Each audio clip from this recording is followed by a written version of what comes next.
Bismillahirrahmanirrahiim. Saaxiibayaal, muuqaalkan waxaan ka hadlaynaa saddex shaqo oo qofka hadduu video editing-ka yaqaano uu ku shaqaysan karo, si walba lacag ugu samayn karo. Saddexdan shaqo oo aad ku shaqaysan karto haddii aad taqaano video editing-ka waxaa ka mid ah: Number one, haddii aad video editing-ka aad u taqaano, video samayn karto, jarjari karto, habeyn karto, video content creator noqon kartaa, adoo YouTube sameysana YouTube-ka aad ku soo bandhigaysid muuqaaladaada, TikTok-ga iyo Facebook iyo meelo kala duwan oo baraha bulshada ah. Taqaano video editing-ka janisyada way badan yihiin. Qodobka labaad oo aad runtii aad ugu shaqaysan karto waxay tahay inaad la shaqaysato dadka influencerska oo dadka caanka ah oo videoda YouTuberada caanka ah, Facebookerada caanka ah iyo TikTokerada. Waxaad u samaynaysaa fiidiyowyada ay soo dhigeen ayaad muuqaalo ka dhex saaraysaa oo u diraysaa. Waxaad leedahay muuqaalkaas kuu sameeyey, sidaas aad lacag ku samayn kartaa ama video editing ahaan ugula shaqaysan kartaa. Muuqaal markay ay soo sameeyaan way kuu soo dirayaan, adaa u edit gareynayo oo u hagaajinaysaa, mar kale waa u diraysaa. Marka inaad dadka influencerska aad la shaqayso caanka ah, qodobka saddexaad waa qodob isagana aad muhiim u ah, inaad freelancer ahaan ugu shaqaysato website-yada kala ah Fiverr iyo Upwork. Xagga waxaa ku jiro Fiverr iyo Upwork, waxaa joogo dad kambaniyo ayaa laga yaabaa, kambaniyo ayaa Fiverr ayaga dhex imaanayo, shaqaale waxay raadinayaan oo kala shaqeeya video editing-ka iyo video u sameeyo video content creators ah, digital marketing-ka kala shaqeeya.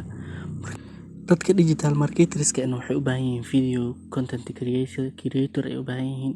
Marka shirkadaha wax loo xayeysiinayo sidoo kale waxay u baahanayaan muuqaalo.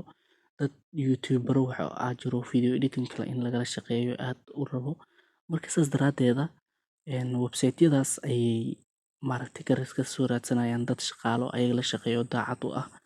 Fiverr iyo Upwork waa labo website oo aad u waaweyn, qofka haddii uu video editing-ka wax badan ka yaqaano ka shaqaysan karo.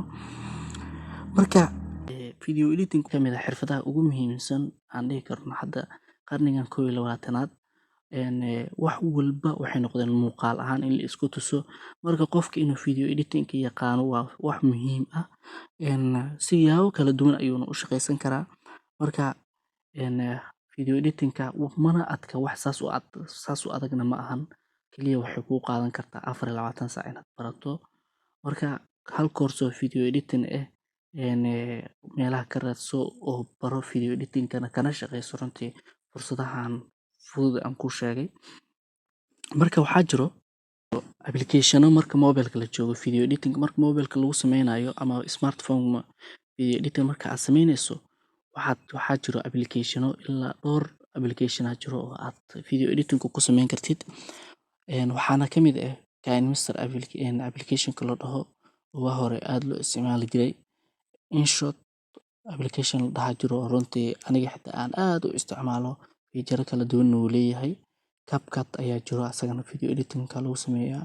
TikTok, dadka dhalinyarada TikTok isticmaasha aad u isticmaala application-kaas. Sidoo kale waxaa jiro software ayagana marka computer-ka la aado software badan jiro, After Effects, Premiere Pro iyo Filmora 9 iyo waxyaabo badan jiro. Marka video editing-ka waxaa waaye waxyaabaha ugu muhiimsan ama xirfadaha ugu muhiimsan hadda digital-ka ah, social media-ha ama baraha bulshadana muhiim ka yahay, bulshada dhexdeedana aad ugu qiimo badan yahay. Marka xirfadan waxaa laga faa'iideysto dhalinyaroy, waan isku boorinaynaa intaad meelaha iskaga mashquuli lahayd waxyaabaha inta badan intaas la sameeyo lacag ku sameeyo lagu leeyahay, intaas hadaad meeshaas website-kaas hadaad booqato lacag ka sameeyo lagu leeyahay. Waxyaabahaas waa wax booje anaa ku daalay. Marka inaad xirfad barato, xirfadaada ku shaqaysato wax ka weyn ma lahan, wax ka fiicanna ma lahan. Marka xirfad baa lagu shaqaystaa social media. Qof kasta wax buu la soo galaa inaad entertainment aad ku soo gudbiso YouTube-kaaga, inaad xirfadaada la imaato YouTube-kaaga ama aan dhahay social media. Haddaad xirfadaada la imaato, xirfad aad leedahay la imaato, markaasay ugu qiimo badan tahay. Marka saaxiibayaal, muuqaalkan haddii aad ka hesheen ama aad ka heshay, like noo saar, subscribe-tana hanaga iloobin, dhiirigelin ay noo tahay. siina share gareey. Waxaa laga yaabaa in saaxiibo badan oo adiga kugu xiran ama adiga kuu dhow ay u baahan yihiin inay wax ka fahmaan xirfadahan ama ay fursadahan ay fahmaan. Marka saaxiibayaal aad iyo aad soo dhawaada.